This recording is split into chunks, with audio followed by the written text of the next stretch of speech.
విశాఖ ఉక్కు కర్మాగారం పునరుజ్జీవానికి 11,440 కోట్ల ప్యాకేజీ ఇవ్వడానికి గ్రీన్ సిగ్నల్ ఇచ్చినందుకు కేంద్ర ఆర్థిక మంత్రి నిర్మలా సీతారామన్ కు ముఖ్యమంత్రి చంద్రబాబు కృతజ్ఞతలు తెలియజేశారు. త్వరలో ప్రవేశపెట్టే కేంద్ర బడ్జెట్లో పోలవరం ప్రాజెక్టు, రాజధాని అమరావతితో పాటు ఆంధ్రప్రదేశ్ అభివృద్ధికి ఇతోధికంగా నిధులు కేటాయించాలని కోరారు. దావోస్ నుంచి నేరుగా గురువారం అర్ధరాత్రి ఢిల్లీ చేరుకున్న చంద్రబాబు శుక్రవారం తొలుత నిర్మలా సీతారామన్తో భేటీ అయ్యారు.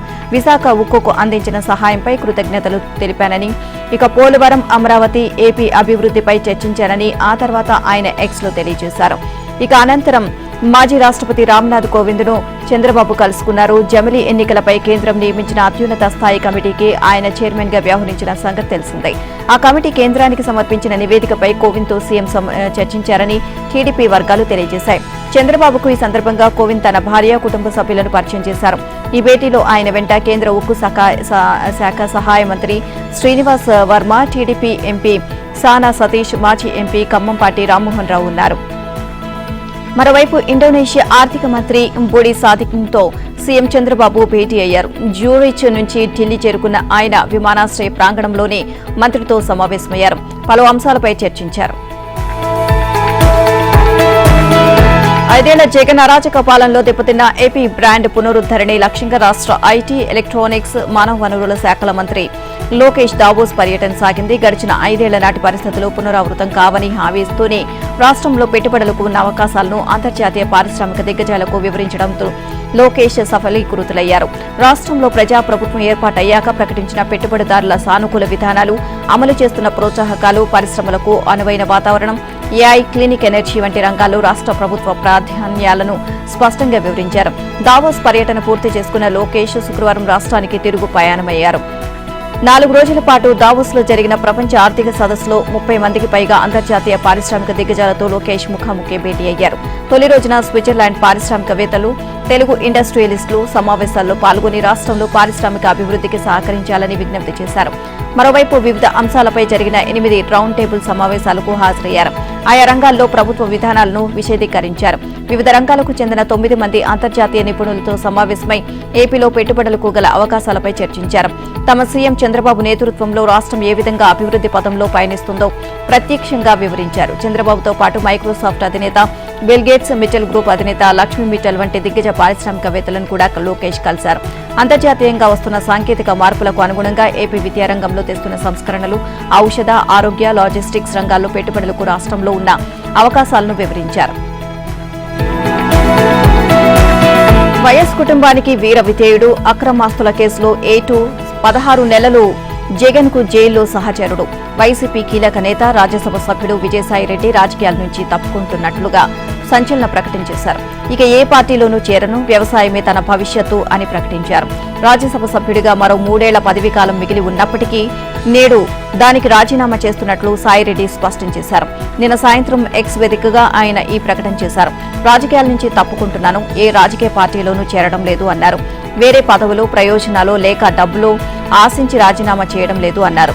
ఈ నిర్ణయం పూర్తిగా తన వ్యక్తిగతం, ఎలాంటి ఒత్తిళ్లు లేవు, ఎవరూ ప్రభావితం చేయలేదు అని ఆయన తెలియజేశారు. ఎన్నికల్లో ఘోర పరాజయంతో వైసీపీ పూర్తిగా డీలా పడిపోయింది. పరాజయ భారం నుంచి పార్టీ అధ్యక్షుడు జగన్ ఇంకా పూర్తిగా కోలుకోలేదు. ఇలాంటి పరిస్థితుల్లో వైఎస్ కుటుంబానికి 4 దశాబ్దాలుగా నమ్మిన పంటలా ఉన్న విజయసాయిరెడ్డి చేసిన రాజీనామా ప్రకటన వైసీపీలో పెను సంచలనం సృష్టిస్తోంది. అక్రమాస్తుల కేసుల్లో అరెస్టు అనంతరం జగన్ కు సాయిరెడ్డి మరింత సన్నిహితుడయ్యారు. వైసీపీ కార్యకలాపాల్లో క్రియాశీలకంగా పాల్గొంటూ వచ్చారు. 2009 నుంచి 2019 దాకా 10 ఏళ్ల పాటు ప్రతిపక్షంలో ఉండగా తెలుగుదేశంపై దూకుడుగా వ్యవహరించారు. అయితే ఎన్నికల్లో ఓటమి తర్వాత వైసీపీ పరిస్థితి అగమ్యగోచరంగా తయారైంది. జగన్ తో పాటు సాయిరెడ్డిపై కేసుల కత్తి వేలాడుతూనే ఉంది. దీనికి తోడు తాజాగా కాకినాడ డీప్సీ పోర్టు వివాదంలో సాయిరెడ్డి నిండా మునిగిపోయారు. బెదిరించి భయపెట్టి పోర్టులో వాటాలు లాక్కున్నారు అన్న ఫిర్యాదు మేరకు సిఐడి నమోదు చేసిన కేసులో సాయిరెడ్డి కూడా నిందితుడే. దీన్ని ఆధారంగా చేసుకుని ఈడీ కూడా రంగంలోకి దిగింది. సాయిరెడ్డిని పిలిచి ప్రశ్నించింది. ఈ క్రమంలో కాకినాడ డీప్ పోర్టులో వాటాలను అరబిందో వదిలేసుకుంది. అయినా కేసు మాత్రం అలాగే ఉంది. వీటన్నిటినీ నేపథ్యంలోనే సాయిరెడ్డి రాజీనామా ప్రకటన వెలువడడం గమనార్హం. మరోవైపు వైసీపీకి చెందిన మరో రాజ్యసభ సభ్యుడు అయోధ్య రామిరెడ్డి కూడా త్వరలోనే వైసీపీకి గుడ్ బై చెప్పి తన పదవికి రాజీనామా చేసే అవకాశం ఉందని తెలుస్తోంది. రాజకీయ భవిష్యత్తుపై మరింత స్పష్టత కోసం ఆయన వేచి చూస్తున్నారని, అది రాగానే రాజీనామా ప్రకటన చేస్తారు అని చెబుతున్నారు. చేసిన పాపాలకు కేసుల భయంతో రాజీనామా నిర్ణయం తీసుకున్నావా, లేక నీ అల్లుడి కంపెనీ అరవిందోను కాపాడుకోవడానికా?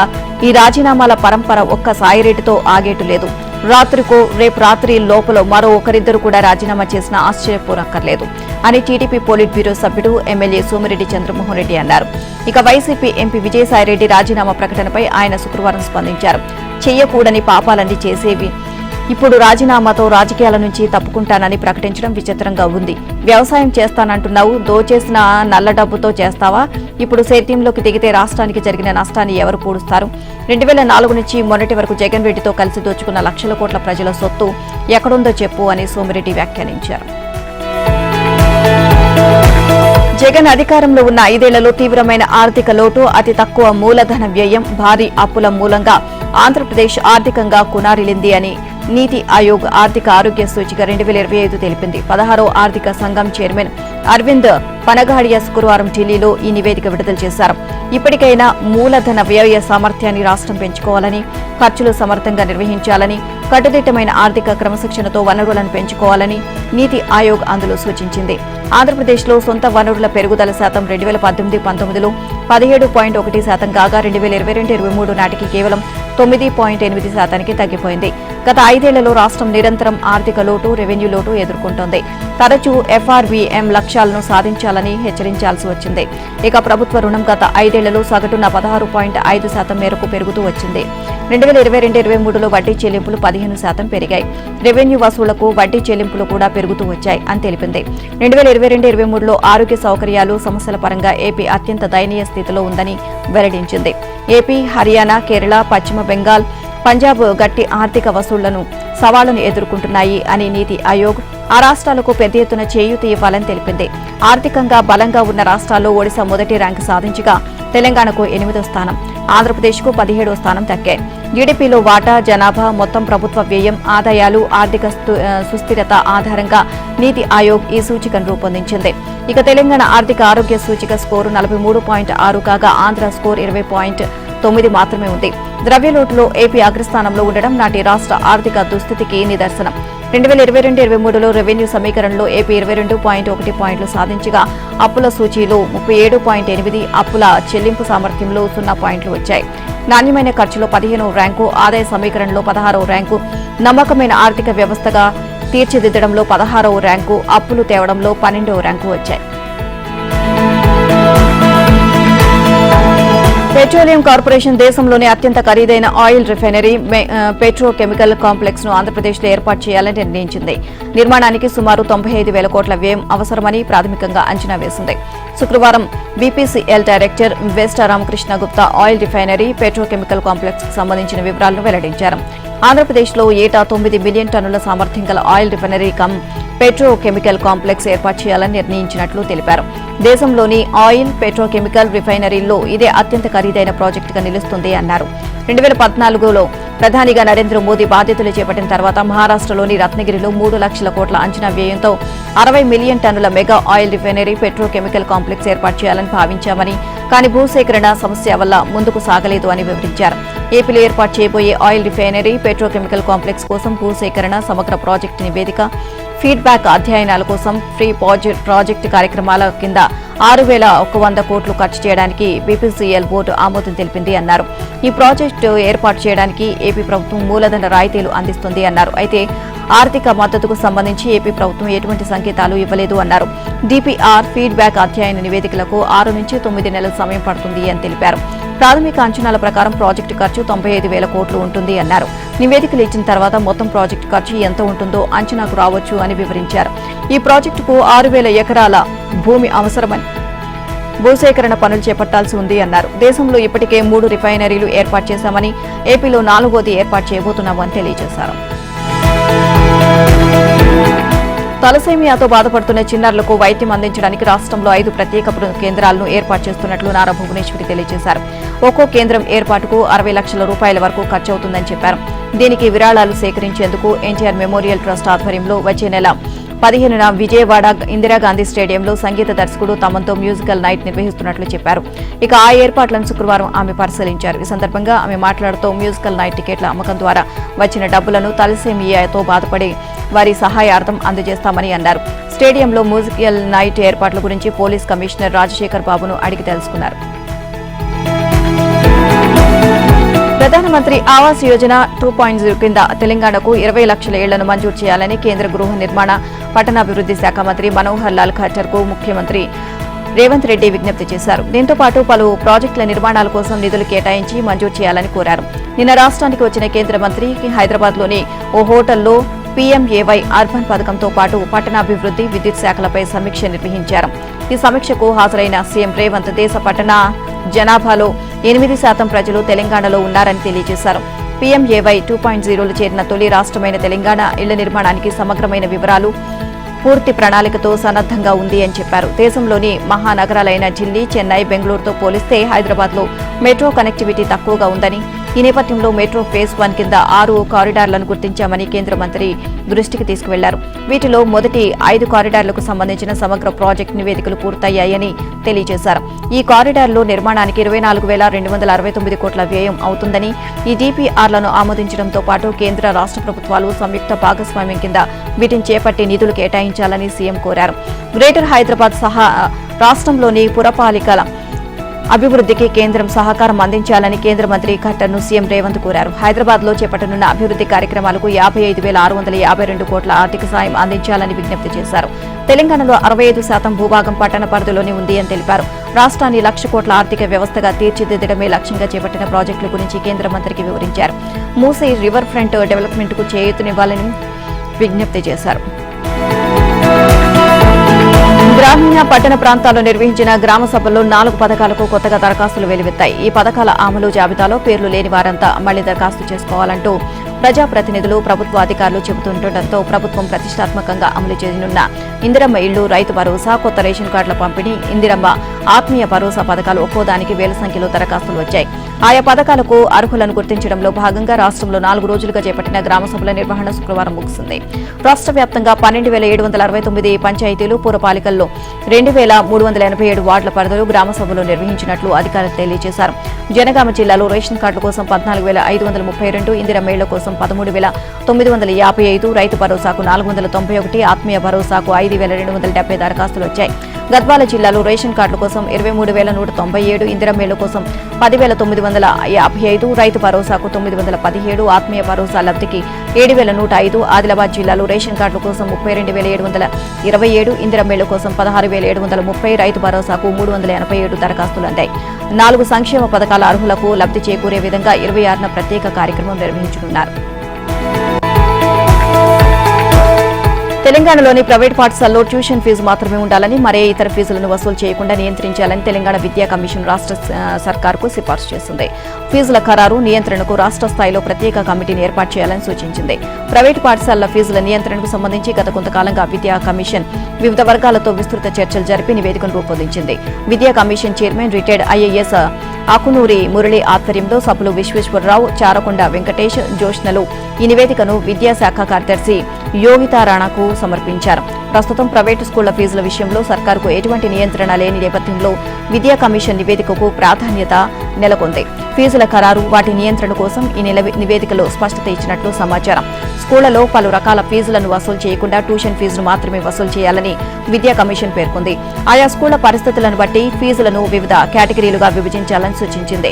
ఇందుకు అక్కడి సదుపాయాలను పరిగణలోకి తీసుకోవాలి అంది. అలాగే పాఠ్యపుస్తకాలు, యూనిఫామ్ వంటి వాటితో ఆయా స్కూళ్లు వ్యాపారం చేయకూడని విధంగా వ్యవస్థ ఉండాలని స్పష్టం చేసింది.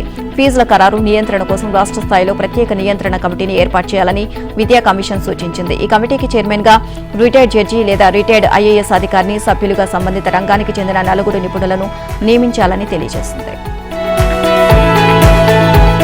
Karimnagar municipal corporation mayor Yadagiri Sunil Rao BRS పార్టీకి గుడ్ బై చెప్పి బీజేపీలో చేరేందుకు రంగం సిద్దం చేసుకున్నారు.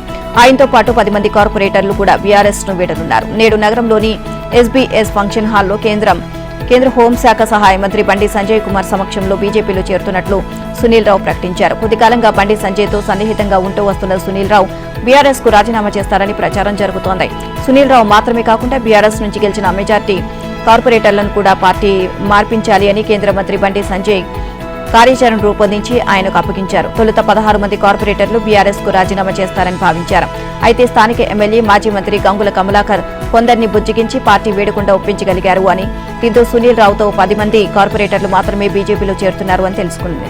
ఇక ఈ నెల 28తో కరీంనగర్ కార్పొరేషన్ పాలకవర్గ పదవీకాలం ముగియనుండటంతో ఆలోగానే బీఆర్ఎస్ కు తమ రాజీనామాలతో షాక్ ఇవ్వనున్నారు.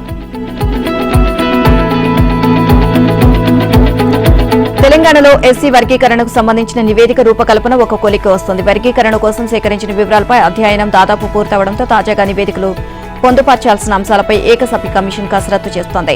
త్వరితగతిన ఈ ప్రక్రియను పూర్తి చేసి ఫిబ్రవరి మొదటి వారంలో ప్రభుత్వానికి నివేదికను సమర్పించనుంది. ఎస్సీ వర్గీకరణ చేపట్టాలి అంటూ ఎన్నో ఏళ్లుగా డిమాండ్లు ఉన్న సంగతి తెలిసిందే. ఈ అంశంపై సుప్రీంకోర్టులోనూ కేసు నడిచింది. ఎస్సీలను వర్గీకరించే హక్కు రాష్ట్రాలకు ఉందంటూ గత ఏడాది చివర్లో సర్వోన్నత న్యాయస్థానం తీర్పు ఇచ్చింది. ఆ తీర్పు నేపథ్యంలోనే రాష్ట్ర ప్రభుత్వం తెలంగాణలో ఎస్సీల వర్గీకరణ కోసం 2024 నవంబర్ 11న retired justice doctor Shamim Akhtar నేతృత్వంలో ఏకసభ్య కమిషన్ను ఏర్పాటు చేసింది. నివేదిక సమర్పణకు 2025 జనవరి 10 దాకా గడువు ఇవ్వగా ఆశించిన సమయానికి నివేదిక రూపకల్పన పూర్తి కాలేదు. దీంతో తాజాగా కమిషన్ గడువును ఫిబ్రవరి 10 వరకు పెంచుతూ ప్రభుత్వం ఉత్తర్వులు జారీ చేసింది. ఉమ్మడి జిల్లాల వారీగా పర్యటనలు, బహిరంగ విచారణలు నిర్వహించిన కమిషన్కు జిల్లాలో దాదాపు 7 నుంచి 8 వేల దాకా దరఖాస్తులు వచ్చాయి. వర్గీకరణ కావాలంటూ 60 నుంచి 70% మంది విజ్ఞప్తి చేయగా మరో 30% మంది తమను మాదిగా, మాలలకు సంబంధం లేకుండా ప్రత్యేకంగా ఉంచాలని కోరారు. ప్రముఖ నిర్మాత Telangana film development corporation chairman Dil Raju నివాసంలో ఐటీ అధికారులు సోదాలు వరుసగా 4వ రోజు కొనసాగాయి. గత మంగళవారం తెల్లవారుజాము నుంచి సినీ ప్రముఖుల నివాసాలు, కార్యాలయాల్లో ఐటీ సోదాలు జరుగుతున్నాయి. సుకుమార్తో పాటు మిగతా వారికి సంబంధించి ఇల్లు, కార్యాలయాల్లో గురువారం సోదాలు ముగిసిన దిల్ రాజు నివాసం, కార్యాలయాలు, వ్యాపార భాగస్వాముల నివాసాల్లో ఐటీ ప్రత్యేక బృందాలు సోదాలు నిర్వహించాయి. నిన్న సోదాలు అనంతరం దిల్ రాజును శ్రీనగర్ కాలనీలో శ్రీ వెంకటేశ్వర క్రియేషన్స్ కార్యాలయానికి తీసుకువెళ్లారు. దిల్ రాజు ప్రొడక్షన్స్ కార్యాలయాల్లోనూ సోదాలు నిర్వహించారు. గేమ్ చేంజర్, సంక్రాంతికి వస్తున్నాంతో సహా ఇటీవల నిర్మించిన సినిమాల గురించి ఐటీ అధికారులు ఆరా తీసినట్లు తెలిసిందే. డాకు మహారాజ్ సినిమాకు దిల్ రాజు డిస్ట్రిబ్యూటర్ గా ఉండడంతో ఆ సినిమా కలెక్షన్లపైన కొన్ని వివరాలు ఐటీ అధికారులు సేకరించారు. దిల్ రాజుతో పాటు ఎస్వీసీ ఆడిటర్, అకౌంటెంట్ స్టేట్మెంట్లను ఐటీ అధికారులు రికార్డు చేసినట్లు సమాచారం. వరుసగా 4 రోజులు జరిగిన తనిఖీలో ఆర్థిక లావాదేవీలు, పన్ను చెల్లింపులకు సంబంధించిన పలు పత్రాల్ని ఐటీ అధికారులు స్వాధీనం చేసుకున్నారు. 2 ఏళ్లుగా పెట్టిన పెట్టుబడులు, వచ్చిన లాభాలు, పన్ను చెల్లింపుల్లో వ్యత్యాసాలు ఉన్నట్లు ఐటీ అధికారులు ప్రాథమికంగా గుర్తించారు. తెలంగాణలో సినిమా బెనిఫిట్ షోలను రద్దు చేస్తూ హైకోర్టు శుక్రవారం ఆదేశాలు జారీ చేసింది. ఏమైనా సినిమాల బెనిఫిట్ షోలకు అనుమతి ఇచ్చి ఉంటే వాటిని రద్దు చేయాలని ప్రభుత్వానికి స్పష్టం చేసింది. సినిమాటోగ్రఫీ చట్టం ప్రకారం అర్ధరాత్రి దాటిన తర్వాత 1:30 నుంచి ఉదయం 8:40 వరకు సినిమాలను ప్రదర్శించడానికి వీల్లేదని హైకోర్టు గుర్తు చేసింది. విచారణ సందర్భంగా బెనిఫిట్ షోల రద్దుకు సంబంధించిన ఉత్తర్వుల అమలుకు చర్యలు తీసుకుంటామని ప్రభుత్వ న్యాయవాది తెలియజేశారు. తెలంగాణలో సంచలనం సృష్టించిన కిడ్నీ రాకెట్ వ్యవహారాన్ని క్రైమ్ ఇన్వెస్టిగేషన్ డిపార్ట్మెంట్ కి అప్పగించాలని ప్రభుత్వం నిర్ణయించింది. హైదరాబాద్ లోని అలకనంద మల్టీ స్పెషాలిటీ హాస్పిటల్లో జరిగిన కిడ్నీ మార్పిడి దంతాపై ఆరోగ్య శాఖ మంత్రి దామోదర రాజనరసింహ సమీక్ష సమావేశం నిర్వహించారు. వైద్యుల కమిటీ ఇచ్చిన ప్రాథమిక నివేదికను మంత్రి పరిశీలించారు. అలకనంద హాస్పిటల్లో కిడ్నీ మార్పిడి శస్త్రచికిత్సలకు ఎటువంటి అనుమతి లేదని, నిబంధనలకు విరుద్ధంగా సర్జరీలు జరిగాయని అధికారులు మంత్రికి వివరించారు. ఇక తెలంగాణతో పాటు తమిళనాడు, కర్ణాటకకు చెందిన వ్యక్తులకు ఈ అక్రమ వ్యవహారంతో సంబంధం ఉందని తెలిపారు. అత్యంత నిరుపేదల ఆర్థిక పరిస్థితిని ఆసరాగా చేసుకుని వారిని మభ్యపెట్టి కిడ్నీల డొనేషన్ కు ఒప్పిస్తున్నారని అన్నారు. అలకనంద హాస్పిటల్ ను సీజ్ చేశామని, ఆసుపత్రి యజమాని పోలీసులు అరెస్ట్ చేశారని మంత్రికి వివరించారు. కిడ్నీ మార్పిడి దంతాను చాలా సీరియస్ గా పరిగణిస్తున్నామని, కేసుతో సంబంధం ఉన్న వాళ్ళందరికీ కఠినంగా శిక్షలు పడేలా చర్యలు తీసుకుంటామని మంత్రి దామోదర రాజనరసింహ తెలియజేశారు. పూర్తిస్థాయి విచారణ కోసం కేసును సీఐడీకి అప్పగించాలని, ఉత్తర్వులను వెంటనే విడుదల చేయాలని ఆరోగ్య శాఖ కార్యదర్శిని మంత్రి ఆదేశించారు. హైదరాబాద్ మీర్పేట మహిళా మర్డర్ కేసు మిస్టరీని రాచకొండ పోలీసులు ఛేదించారు. మృతదేహాన్ని గురుమూర్తి ముక్కలుగా నరికిన విషయం వాస్తవమే. అయితే వాటిని ఉడికించింది కుక్కర్లో కాదు, బకెట్ నీళ్లలో ముక్కలు వేస్తూ హీటర్ పెట్టి విడతల వారీగా ఉడికించాడు. తర్వాత ఆ అవశేషాలను మీర్పేట్ చెరువులో పడేశాడు. ఎక్కడా చిన్న ఆధారం కూడా దొరకకుండా ఇల్లంతా శుభ్రం చేసిన గురుమూర్తి తప్పించుకోలేకపోయాడు. అత్యాధునిక బ్లూరేస్ టెక్నాలజీతో ఇంట్లో మాంసం, రక్తం ఆనవాళ్లను పోలీసులు గుర్తించి గురుమూర్తే నిందితుడు అని తేల్చారు.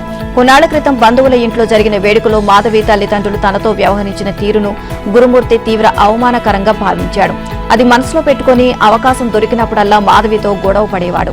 సంక్రాంతికి 2 పిల్లలను, భార్యను వెంటబెట్టుకుని నగరంలో ఉండే తన సోదరి ఇంటికి వెళ్లాడు. పండుగ అక్కడే జరుపుకున్నారు. బడికి సెలవులు కావడంతో పిల్లలను అక్కడే వదిలేసి అదే రోజు సాయంత్రం గురుమూర్తి మాధవి ఇంటికి తిరిగొచ్చాడు. మర్నాడు అంటే 15న రాత్రి మద్యం మత్తులో భార్యతో గురుమూర్తి గొడవపడి కొట్టాడు. ఆమె విసురుగా కింద పడి అక్కడికక్కడే మృతి చెందింది. 16న ఉదయం భార్య మృతదేహాన్ని బాత్రూం వద్దకు లాక్కెళ్లి అక్కడ చెక్క మొద్దుపై మృతదేహాన్ని ముక్కలు ముక్కలుగా నరికాడు. పొద్దంతా అతడు అదే పనిలో ఉన్నాడు. రాత్రికి ఆ ముక్కల్ని బకెట్లో వేసి హీటర్తో ఉడికించాడు. అనంతరం వాటిని మూటగట్టి మీర్పేట పెద్ద చెరువులో వేశాడు. ఇంటికి తిరిగొచ్చి ఎలాంటి ఆధారాలు దొరకకుండా ఇల్లంతా శుభ్రం చేశాడు. 18న అల్లుడితో కలిసి మీర్పేట్ పోలీస్ స్టేషన్ కు వెళ్లి ఫిర్యాదు చేసింది. అదే రోజు పోలీసులు మిస్సింగ్ కేసు నమోదు చేశారు. సీసీ ఫుటేజీని పరిశీలించిన పోలీసులకు గురుమూర్తి చెప్పినట్లుగా మాధవి ఇంట్లో నుంచి వెళ్లినట్లు ఎక్కడా కనిపించలేదు. అనుమానంతో అతన్ని అదుపులోకి తీసుకుని విచారించగా తానే చంపినట్లు ఒప్పుకున్నాడు. రియల్టర్ల అడ్డగోలు ప్రకటనలపై రియల్ ఎస్టేట్ రెగ్యులేటరీ అథారిటీ ప్రత్యేకంగా దృష్టి సారించింది. తమ అనుమతులు లేని ప్రాజెక్టులపై రియల్ ఎస్టేట్ కంపెనీలు చేస్తున్న ప్రచారంపై తనిఖీలు చేసి నివేదిక ఇవ్వాలని 4 బృందాలను నియమించింది. ఈ మేరకు నిన్న ఉత్తర్వులు ఇచ్చింది. రియల్ ఎస్టేట్ సంస్థలు తమ ప్రాజెక్టు గురించి ప్రకటనలు ఇవ్వాలంటే తప్పనిసరిగా రెరా ఇచ్చిన రిజిస్ట్రేషన్ నెంబర్ ఉండాలి. కానీ కొన్ని సంస్థలు పురపాలక శాఖ అనుమతులు పొందకుండా రెరా రిజిస్ట్రేషన్ లేకుండా ఫ్రీ లాంచింగ్ పేరుతో ప్రకటనలు ఇస్తూ అమ్మకాలు చేస్తున్నాయి. సంవత్సరాల పాటు నిర్మాణాలు చేయకుండా కొనుగోలుదారులను ముప్పు తిప్పలు పెడుతున్నాయి. ఈ నేపథ్యంలో రిజిస్ట్రేషన్ లేకుండానే హోర్డింగ్స్ పెట్టడం, ప్రకటనలపై ప్రాజెక్టు పేరు, వెబ్సైట్ చిరునామా ముద్రించకపోవడం, అనుమతులు లేకుండా ఫ్లెక్సీలు, బ్యానర్లు కట్టడం తదితర అంశాలపై హైదరాబాద్ నగర నలువైపులా తనిఖీలు చేసి రిజిస్ట్రేషన్ లేకుండా బ్యానర్లు ఏర్పాటు చేసి ఉంటే షోకాజ్ నోటీసులు ఇవ్వాలని, జరిమానాలు విధించాలని రెరా ఆదేశించింది. ఢిల్లీ పోలీసులు కేంద్ర ప్రభుత్వంపై ఆమ్ ఆద్మీ పార్టీ సంచలన వ్యాఖ్యలు చేసింది. అరవింద్ కేజ్రీవాల్ ను చంపేందుకు ఢిల్లీ పోలీసులు కేంద్ర ప్రభుత్వం కుట్ర చేస్తుంది అని ఆమ్ ఆద్మీ పార్టీ ఆరోపించింది. కేజ్రీవాల్ కు పంజాబ్ పోలీసులు కల్పించిన భద్రతను పునరుద్దరించాలని ఎన్నికల కమిషన్ కోరినట్లు తెలిపింది. కేజ్రీవాల్ భద్రతకు సంబంధించి ఢిల్లీ సీఎం అతిషి, పంజాబ్ ముఖ్యమంత్రి భగవంత్ మాన్లు ప్రెస్ కాన్ఫరెన్స్ లో మాట్లాడారు. కేజ్రీవాల్ పై ఢిల్లీ పోలీసులు, కేంద్రం కుట్ర పన్నుతోంది అని అన్నారు. ఆయన్ని చంపేందుకు ఒకదాని వెనుక మరో ప్రయత్నం చేస్తూనే ఉన్నారు అని ఆరోపించారు. గతంలో కేజ్రీవాల్ పై బీజేపీ కార్యకర్తలు దాడి చేశారని దర్యాప్తులు తేలినప్పటికీ పోలీసులు ఎలాంటి చర్యలు తీసుకోలేదని గుర్తు చేశారు. కేజ్రీవాల్ పై జరుగుతున్న దాడులపై కేంద్ర ప్రభుత్వం ఆధ్వర్యంలో పనిచేసే ఢిల్లీ పోలీసులు దృష్టి సారించడం లేదు అన్నారు. కేంద్ర హోంమంత్రి అమిత్ షా ఆదేశాల మేరకే వారంతా ఇలా ప్రవర్తిస్తున్నారని నిప్పులు చెరిగారు. ఢిల్లీ అసెంబ్లీ ఎన్నికల ముందు బీజేపీ డర్టీ పాలిటిక్స్ చేస్తుంది అని, అందుకే ఈ క్రమంలోనే కేజ్రీవాల్ కు ముప్పు వాటిల్లేలా ఆయనకు భద్రతను తొలగించారని అతిషి మండిపడ్డారు. ఈ సందర్భంగానే ఫిబ్రవరి 5న జరిగే అసెంబ్లీ ఎన్నికల్లో తమ పార్టీకి క్షేత్రస్థాయిలో సమాన అవకాశాలు కల్పించాలని ఎన్నికల సంఘాన్ని కోరినట్లు తెలియజేశారు. కేంద్రం తీసుకొచ్చిన వక్ఫ్ సవరణ బిల్లుపై చర్చకు ఏర్పాట్లైన సంయుక్త పార్లమెంటరీ కమిటీ సమావేశంలో పెద్ద ఎత్తున గందరగోళం చెలరేగింది. చైర్మన్ జగదంబికా పాల్ ఏకపక్షంగా వ్యవహరిస్తున్నారని విపక్ష సభ్యులు ఆరోపించారు.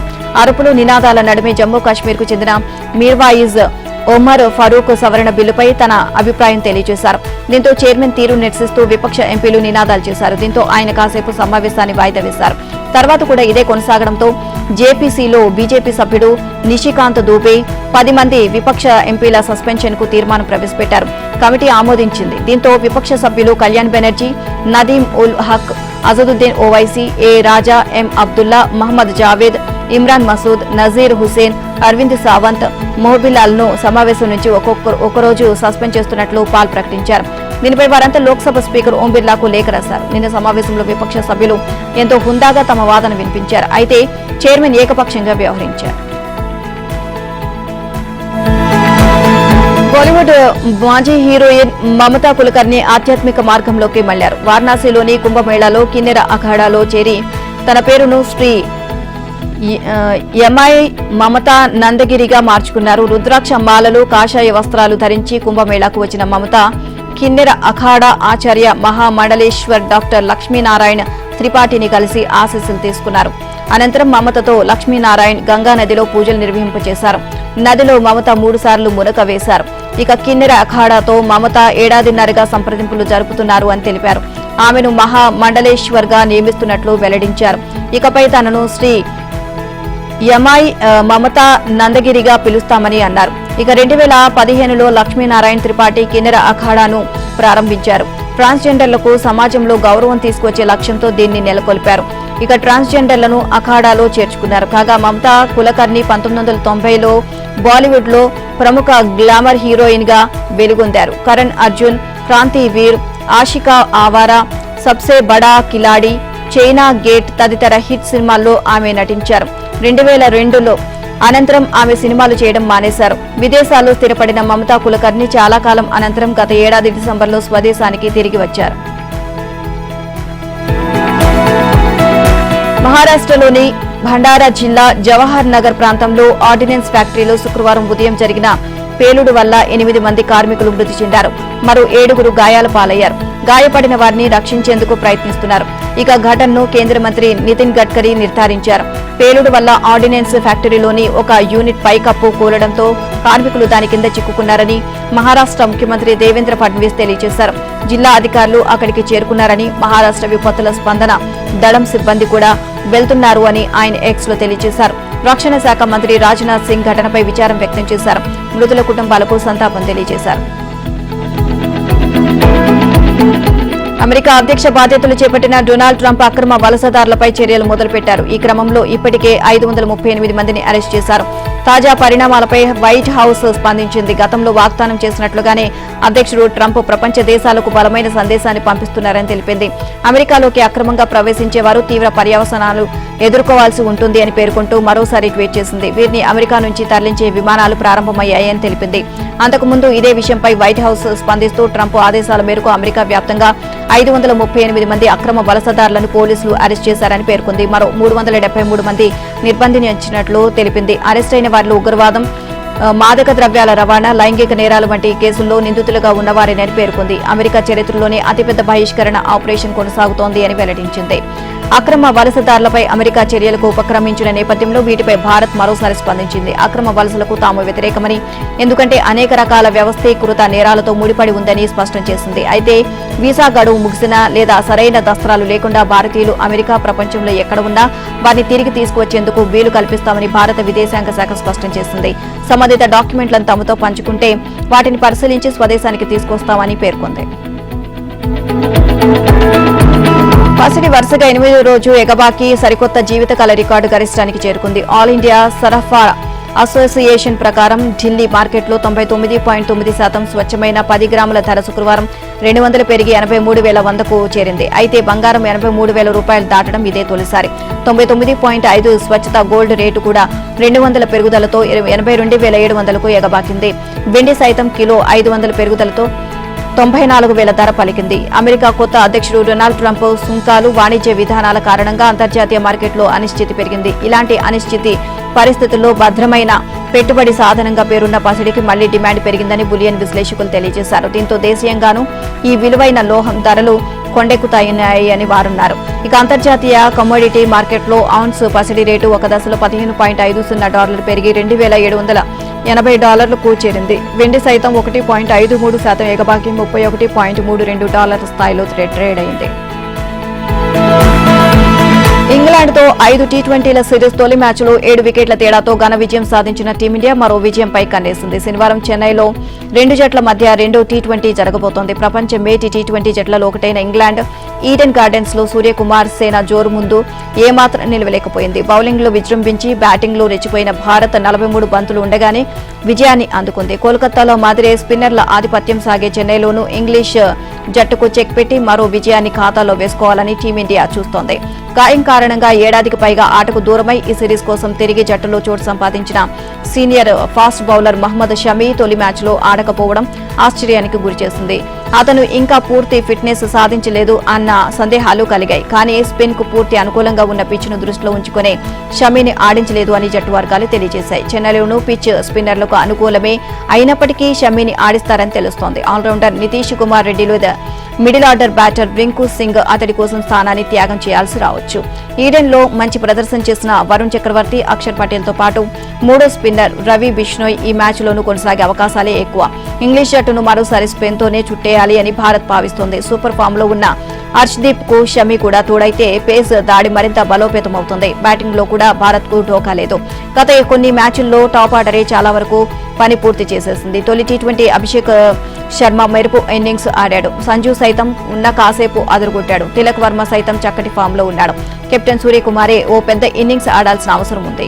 టాప్ ఆర్డర్ విఫలమైతే మిడిల్ ఆర్డర్ లో హార్దిక్, రింకు కీలకంగా మారతారు.